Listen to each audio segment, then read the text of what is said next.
Good afternoon, friends. Welcome back to my Drupal class, Chapter 5.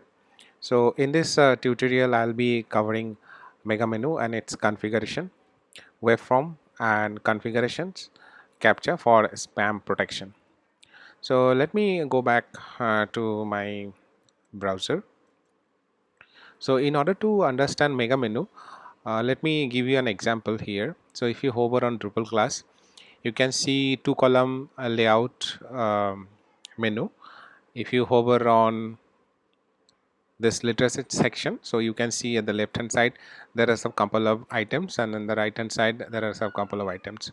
And often you can see in the other websites it has also some image for the menu items. Okay, and it really looks stunning and useful for any sites to navigate into internal pages with the help of this menu items. So let me show you how to configure this mega menu.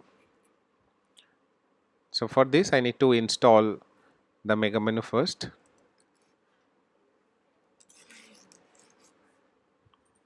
So the community build module which I have downloaded from drupal.org is tb mega menu.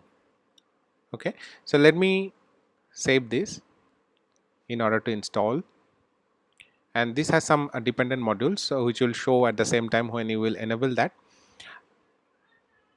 Now the mega menu is installed. Let me close this.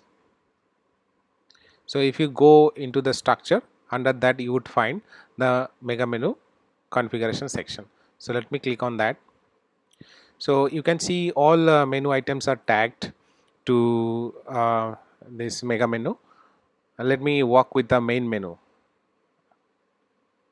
Let me click on config. You can see here whatever the main menu you have created, it will be shown here.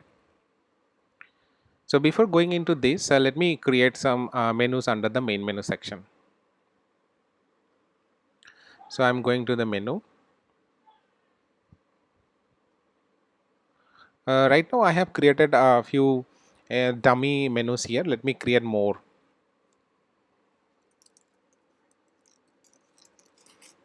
New sub menu 1. Let me give any path. I can select here. So under the news 1, I'm creating this. I'm giving this weight 1. So weight is something it will help you to order the menu items.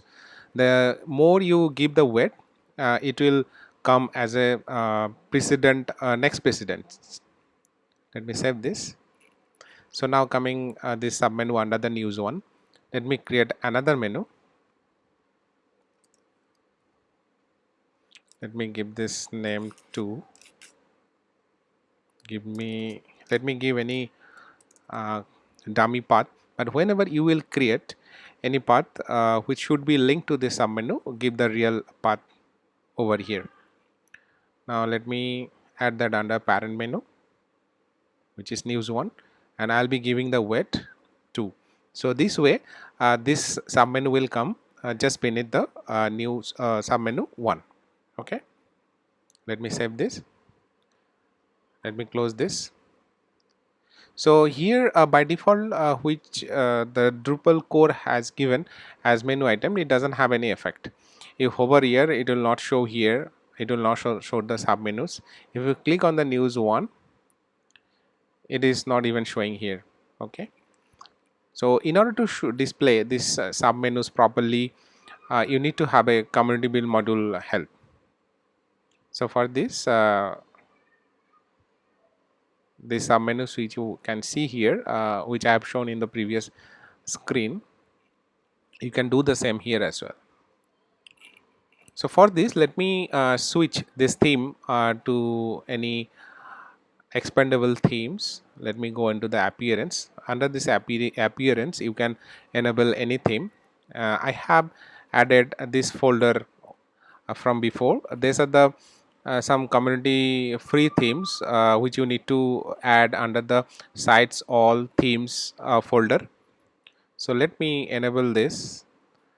This is a parent theme, and let me enable this add commerce and set it by default.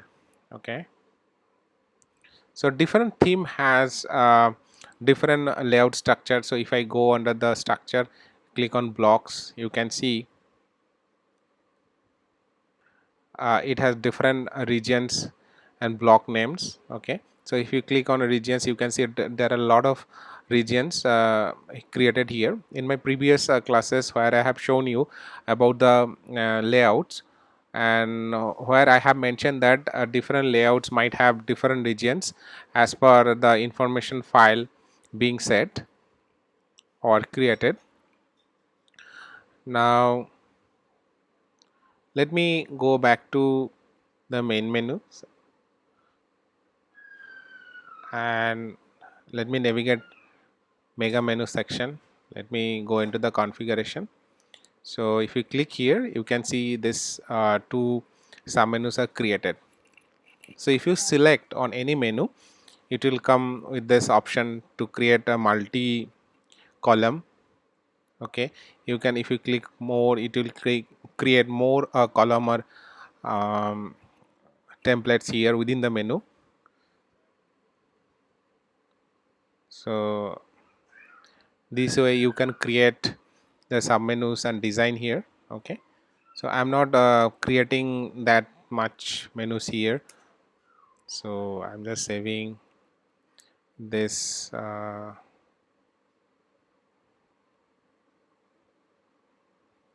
this way. Okay, and if you select this section, you can add any new block section here. So if you want to add any image here, you can assign any image here. Okay, so you can see you have the privilege to select any block here, and if you create any block which I have shown in my previous class, how to create the block and put an image over there, and you can call that particular section here. Okay, so for let me show you quick. I'm going to the block section. I'm clicking on new tab. So make a menu block. I'm giving this name. This is a test description. So I'm saving this. So I have saved this block in order to show here. So let me refresh this page, else it will not show under the select block section. So I'm refreshing this page. I'm clicking here. I'm selecting this. Let me create two column menu. Then I'm selecting the left hand side in order to add any block. So if you navigate, go down, you can see this test block which I just have created. I'm assigning this here. See, it is showing here. And if you don't want to show the title, then you can click no. So from here easily you can create multi-column menu using this community build module mega menu. It's a very excellent tool to create the mega menu, and it will remove all your headache to create sub menus here. I'm saving this one. And now I'll assign this menu into the proper region. So let me go to this blocks. Let me search with mega menu. So this mega menu you can see here. Let me select into the menu bar and save this. Let me close this overlay. Okay, so here you are. So if you hover here, you can see two sub menus here, and at the left hand section you can see the text block. Okay, if I click here, the sub menu will open. If I click here, it will open the related contents. In both cases I have assigned the path contact us page, so it's showing like that. But in reality, when you will create your real websites, you should give the proper path from this menu section. I hope that that is very helpful, and it's not showing that much cool here. You see, this is the menu is truncated a little bit.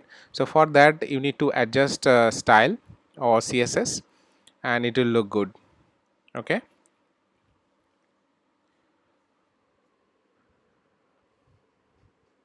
So if you have more questions about this particular class, you can always comment in my video channel. Okay, let me go back to PPT. Now I'll show you waveform and its configuration. Let me go back to my instance. Let me install this module first. So there is a community build module called waveform. I need to enable that and install it by saving. So this is being saved. So before going into configuration for a waveform, let me tell you what is that.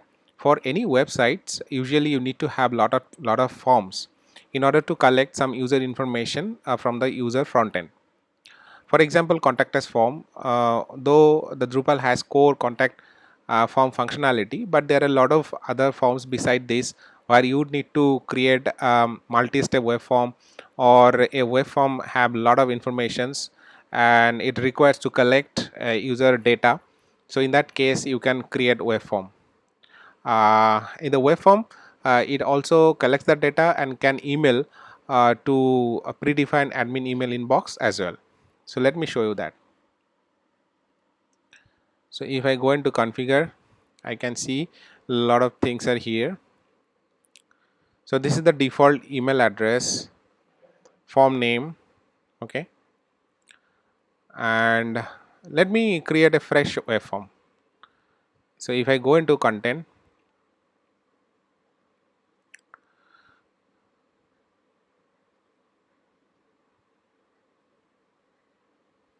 I should see a web form here.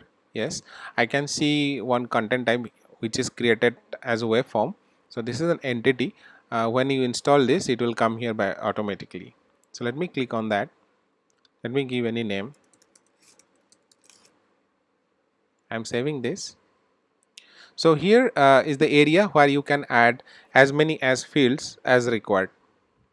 So let me give one name, enter name. It will be text field. I'm adding that. So there are some other components or parameters for this particular field. Now give enter age. So you can select this a number because the age is always a number. So that type of that particular field would be text field instead of text field. So I'm giving enter category. So you can category on the fly here. So it should be your it should be select. Yes, I have found that select option. I'm adding that. So here, if it is needed to select multiple options, so you need to select that. But if you don't want to allow your end user to select multiple items from the drop down, you don't need to select that. And in this options field, you need to give the options which you need to select by the end user. So let me give dummy data. So first field is your uh, the value which should be passed when any drop down items are selected, and the whichever the name will show here, it will show here. I'm giving name 1. So at the right hand side, whatever you will give, it will be readable at the front end. So for now, I have given 3 items, name 1, name 2, name 3, and this will display in the form. Let me change the value. Okay, so we are done. Now I'm saving this component, and this is the email area. And this email address you need to give where the data will be received once the form is submitted. You can add multiple email address here as well. Form settings, you can set any thank you message here, whatever you like. You can choose the format for the thank you message as well. Confirmation page URL, you can assign any particular URL where the thank you page will be redirected to. So for now I am selecting the default one, confirmation page. There are some other parameters. Here you can also assign uh, any role of the users. If you want to assign for any roles, if you want to allow to submit the data, you can select anonymous user. For now it is selected anonymous user, but any particular case, if you need to allow the user role type to a particular role, then you can assign from here, and this is deselecting the default one. Okay, and there are some other settings here, you can see it as well, but for now since I am creating one simple form, I am not going into that. So I have saved it. If you click on manage display, you can also do that as well. From here you can select the layout. This particular layout is being provided by the DS module, display suite module, and because of that it is displaying here as well.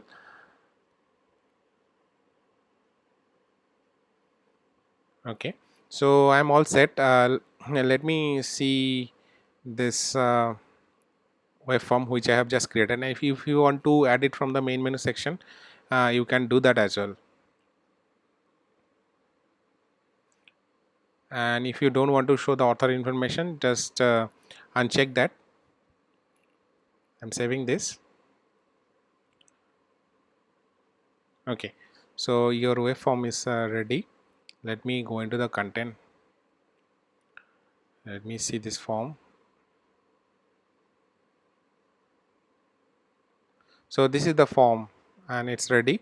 You can see the text will enter your name, enter age, then select option is also showing here. You can do it in the form of drop down options or combo box. Now it's showing as a radio button, so you can change that from the configuration as well. So I am giving any name, test name, age. I am submitting that. So the data is being submitted. So if you go back to the form, you can again submit this. I can see the results as well. Since I have logged in as a super administrator, I can see the results here. So if you click on view, you can see the test and data output.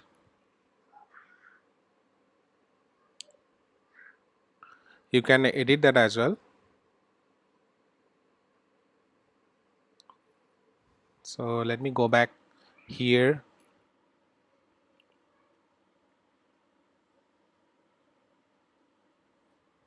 Let me edit this.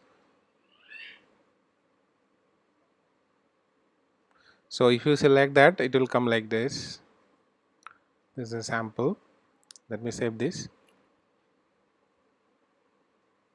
Let me show you one more thing here.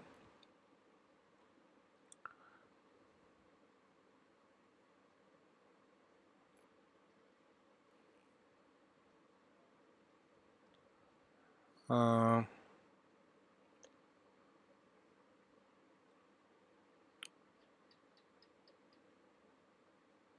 so you can also save this form as a block. So if you select this, it will create as a block, and if you go under the block section, you can see this form as a block, and you can easily assign this block in a particular layout where there are not much space. So if you want to fit into a small area within the website, you can do that as well.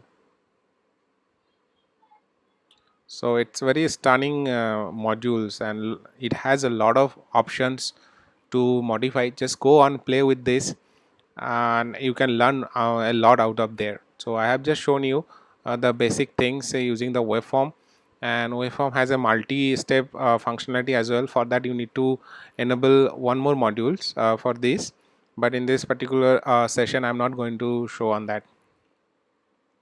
The next is Captcha. So let me see if I have enabled that. Yes, I have already added this module into my modules folder, so that's why it is displaying in the module list. So let me save this. So Captcha module is now installing. Now it's done. Now let me go to the configuration section under Captcha. So Captcha is something, it actually works as a spam protector. So if you enable this, you will see one questionnaire or math question will be asked every time you will submit the form. It actually validates whether it is human submissions. In some cases, in many websites, many hackers or non-desirable users used to submit the form from a third-party service or from different server, and it will basically hinder your non-desirable submissions if you enable this. Okay, so let me enable this for personal form. You just need to check it from here and it will immediately enable for that particular form. So if you want to enable this for login, you can do that. If you want to do for registration form, you can do that as well. Also for the wave form, you can do that also. So let me submit this. Now the configuration part is done. So in order to see this, you need to log out.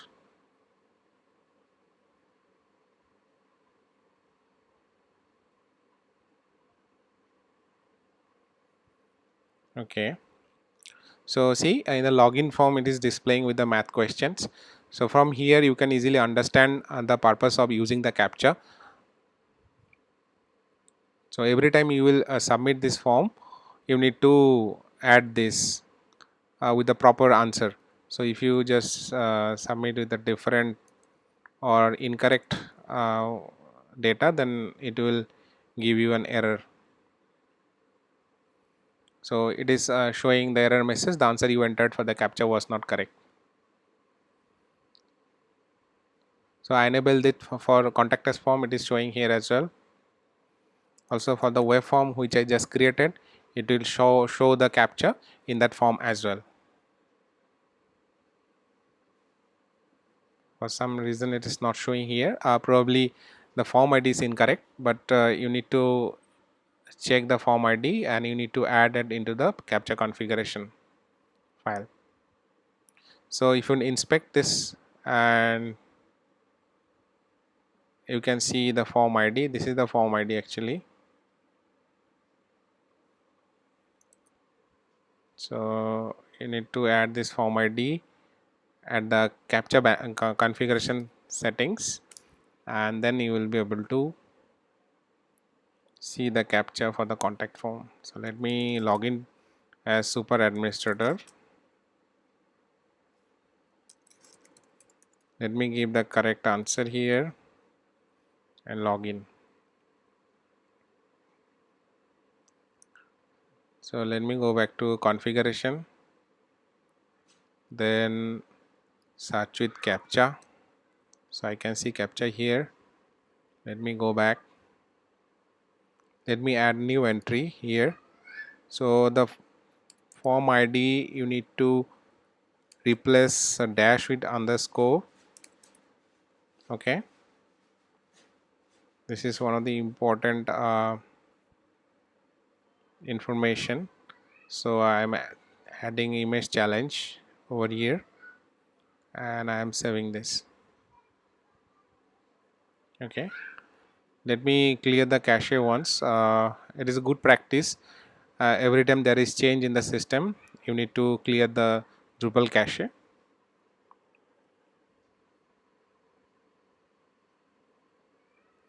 It takes sometimes time to clear your Drupal cache. So let me log out.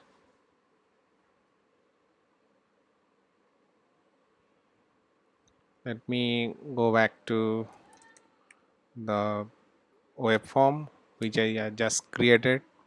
See, the Captcha is showing in the web form which I have created. So hope friends you have liked this class. It has a lot of information. In the next session, I'll be giving you more interesting facts about the Drupal, how easily you can build any website. Thanks everyone. Keep in touch.